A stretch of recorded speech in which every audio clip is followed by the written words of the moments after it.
babahe gatanya buri muntu bamuhibye nta kintu yabaza uyu mugabo kubera ko niwe umutesha agaciro. Nuko umuntu akora icyaha agahanwa nawe nibamuhane. Byatangiye umugore wa Girukwayo Jean Bosco ajya kurwaza umukobwa we utwite.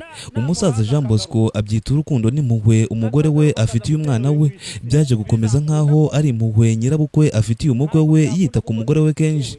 Nyuma y'igihe umugore Mukandori Françoise w'imyaka 42 y'amavuko yaje gupanga umupango n'umukwe we wo kohereza umukobwa w'Imana Duhaye Rebecca ari we mugore wa 10 w'uwo mugabo yari yarashatse ngo bajye kumurwariza iwabo. Umukobwa Rebecca yakomeje kumva ko zaba ari impuhwe nyina amufitiye yemera kujya kurwarira iwabo. Aha niho nyina yatangiye kujya atahabwije akababeshya ko yatinze mu masengesho. Amazina yanjye ni Twimana Duhaye Rebecca.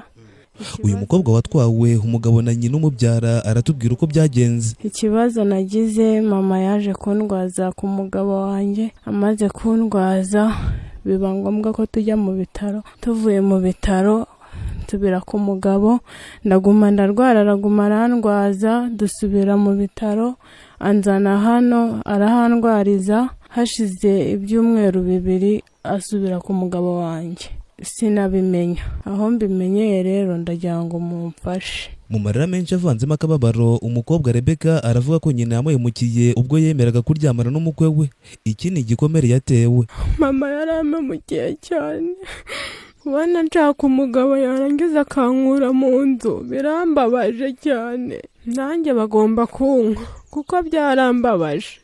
Bagomba gutanga inkwano zanjye. Mbere byaravugwaga mu rusisiro ko Mukandori Françoise yaba inyuma umusaza Girukwayo akaryamana n'umukwe we, ariko umusaza n'umukobwa we bakabura gihamya. Ku wa gatandatu ku itariki 21 Ukuboza mu Museso, umusaza yaragiye ku isoko rya Byumba atungurwa no kubona uwari umugore we ari kumwe n'umukwe bagiye guhaha ibizabatunga mu rugo rushya rw'abageni. Ubwo nibwo inkuru yuko umukwe yaba abana na nyirabukwe yabaye kimomo. Ngewe ngiye ku isoko ejo tugeze ku cyapa nari mpagaze ndi kureba inyuma. Umuntu twaturi kumwe arambwira ati dore umugore wawe nguri ari kumwe n'umugabo we. Noneho bageze n'imbere bacira hasi kuri kakiyosika kari ku cyapa neza. Ngewe nabashe guhita nimanukira mu irebero ngiye gushaka ayo mafaranga. Ngeze ku isoko mbwira umukobwa wanjye uba mu mujyi nanone washatse. Ndamubwira nti umugabo wanjye ntizi ko yashatse umukwe wanjye. Ntizi ko umukwe wanjye yashatse mama. Ngo ni byose umukobwa wanjye nawe yikubita hasi.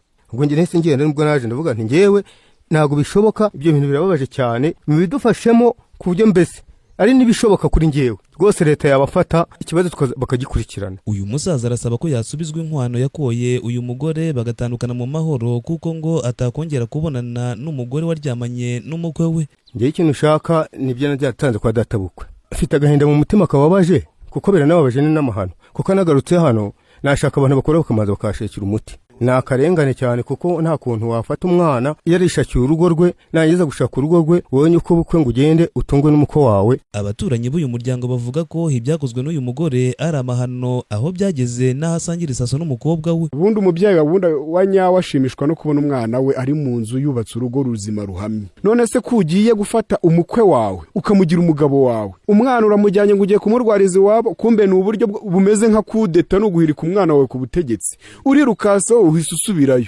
Icyo gihe mu by'ukuri nimba ubaye umugore w'umukwe wawe ukeneye yuko n'umwana wawe aba umugore wa se. Aba babyeyi bavuga ko yabasebeje, bityo ko uyu mugore n'uyu mugabo bakwiye guhanwa bakabera abandi urugero. Kandi yashebeje n'abandi babyeyi. Umukobwa abumwe agatukisha bose, ariko none yabatukishije namahana. Ariko uyu mudamu yashebeje abandi bagore, uyu muntu yatunze umukobwa we none nongeye atunze na nyirabukwe. Nge nabona ahubwo banazamuca yasezeranye n'umugabo we bakamuca kurya atazagaruka gutesha uyu mugabo umutwe akagenda agiye burundu. Ibyo kwitwaza ko basezanyaga uraza kumutesha umutwe. Yarataye abana, dore yataye abana bageze muri 5 atamo n'abakiri batoya, ajya gusenyera umukobwa we. Nge nakwifuza ko atazagaruka no gutesha uyu mugabo umutwe, ahubwo ubuyobozi bukamukurikirana. Kuva twaremwa ku isi ntago byigeze bibaho. Numva bafata uwo mugore n'umugabo umutunze bakabafunga bose bagahanirwa icyaha bakoze kuko ayo namahano. Aragenda yagiye n'ikigararagaruka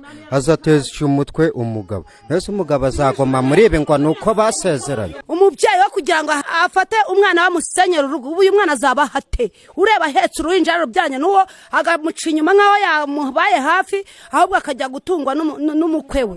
Birababaje cyane, nibamanze babafunga, mbese ibindi bazabikore nyuma bafunze. Iyi nkuru kandi yemezwa na Nikuzwimana Esperance, umukuru w'umudugudu wa Gatete muri Nyamabuye, uvuga ko bagiye gukorana n'ubuyobozi bwisumbuye mu kurenganura uyu musaza n'umukobwa we bombi bapapuwe abafasha babo. Nyuma y'amahano, inkoramahano ntabwo twari twayibona. Tumaze kubona inkoramahano yakoze amahano mu mudugudu wacu, tuziyambaza ubuyobozi budukuriye buduha igitekerezo cy'ukuntu bizagenda, kuko twebwe turavuga ngo inkoramahano tumara kuyishyikira ntabwo ubuyobozi butera ubundi buyobozi. Twe tumara kubona inkoramahano igeze mu mudugudu wacu, natwe tuziyambaza ubuyobozi bwo hejuru budufasha ikibazo, kuko umuntu yakoze amahano atabaho.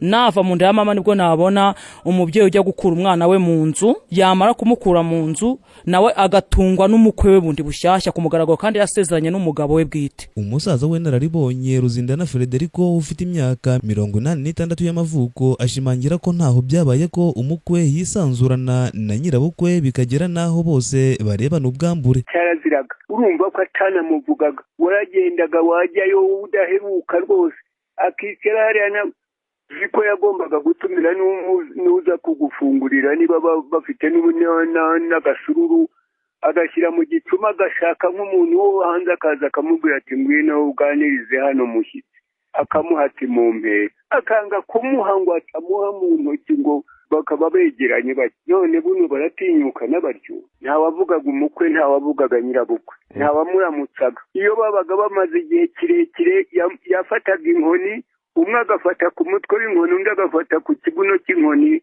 ngo aho rubanda. Theoneste Ngezahumuremyi, umuyobozi w'umurenge wa Byumba, nta makuru na make yari afite kuri aya mahano yabereye mu murenge wa Byumba, yemeza ko agiye kubikurikirana. Njye ndi gukorwa ndavuga naza kubana gitima gareza azabasure mu rugo, azajya abasure amenye uko bimeze, ukuri azaho ubuyobozi bw'abantu n'umudugudu nibwo twashingiraho wenda azajya azakore desante uzajye kubasura. Uyu mugore wagiye kubana n'umukwe we yari yarashakanye n'umugabo we mu buryo bwemewe n'amategeko.